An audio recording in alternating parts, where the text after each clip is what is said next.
C'est maintenant l'Extra Web avec Yoann Chargé de Shoyo Moto. On va parler de l'attitude positive ou, en bon français de France, la positive attitude qu'il veut développer avec les Street Fighters. C'est quoi cette idée-là?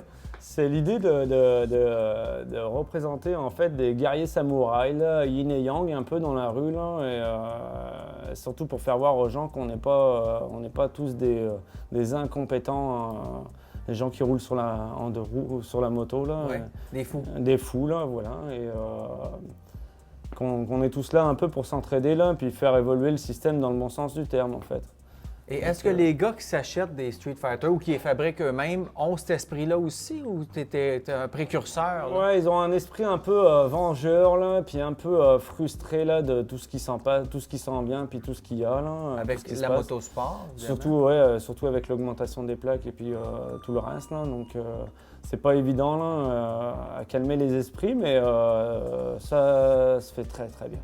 D'ailleurs, on t'a vu dans un reportage de Radio-Canada où tu es presque devenu le porte-étendard de la motosport. Les gens qui connaissent pas le milieu viennent te voir pour parler de motosport. Pourquoi?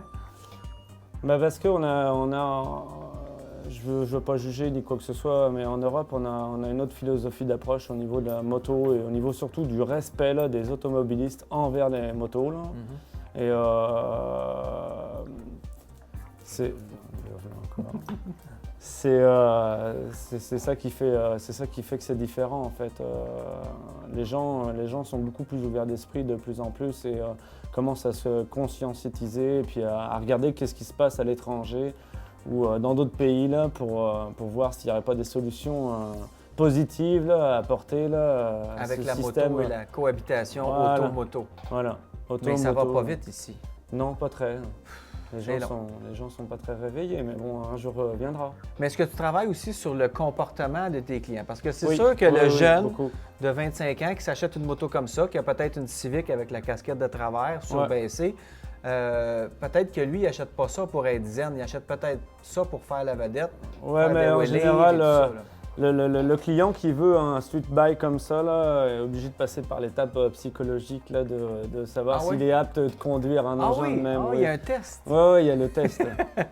Il y a le C'est test quoi de, le test? Le test de sérénité, c'est du genre là, je te prête un bacon comme ça, là, je t'en fabrique un, là, mais tu fais pas l'imbécile là, sur le boulevard. Là. Si tu veux faire le con, là, tu vas dans un coin de l'autoroute où il n'y a personne, là, de façon à faire chier et à embêter personne. Pas là. faire peur à personne. Pas faire peur à personne pour respecter le maximum de gens. Puis après de là, on regarde si le petit Jedi est prêt à conduire son engin. Est-ce qu'on peut pas dire que les gars qui s'achètent ça, c'est des gars qui font du stunt? Les gars du stunt, souvent, justement, ils mettent pas d'argent sur la moto parce qu'ils, dans leur formation, ils vont l'échapper souvent. Ouais. On veut pas échapper des motos comme ça parce qu'il y a tellement de travail là-dessus. C'est ça, mais je te dirais que je travaille beaucoup avec mon copain qui s'appelle Félix Stone.ca. C'est lui qui drive toutes mes bécanes, mes motos pour faire justement des cascades et des wheelies. Ah oui? Ouais. Pour la photo, Pour la tes photo, photos de promotion. puis tout ça. Mais c'est vrai qu'on est moins tenté à faire les imbéciles avec des bikes comme ça là, que si on en avait un qui était tout scrap là, C'est ça. exprès pour. C'est ça. Une moto comme celle-ci derrière, tu as mis combien d'argent, combien de temps là-dessus? J'ai mis, niveau argent, j'ai mis quasiment rien. Oui. Je me suis servi du système D de ma tête puis de mes baguettes magiques. OK. Et puis j'ai mis à peu près 600 heures à la fabriquer. bon sang. J'ai travaillé pendant un an dessus. Là. Les autres qu'on voit à côté sont à peu près similaires, c'est à peu près dans les 400-500 heures. Et les pièces qui sont là, c'est toi qui les fais? C'est moulé, ça? Tout est fabriqué sur mesure à la main, tout est moulé, je fais tout à la main avec de la plasticine ou... Et ça, c'est du carbone, du plastique, non, matériau d'autres matières? composite, c'est du fiberglass OK. avec un mélange de carbone un peu de temps en temps, ça dépend des pièces aussi. Et après, je fais toutes les autres pièces, tout ce qui est conception, subframe, tout ce qui est système d'échappement et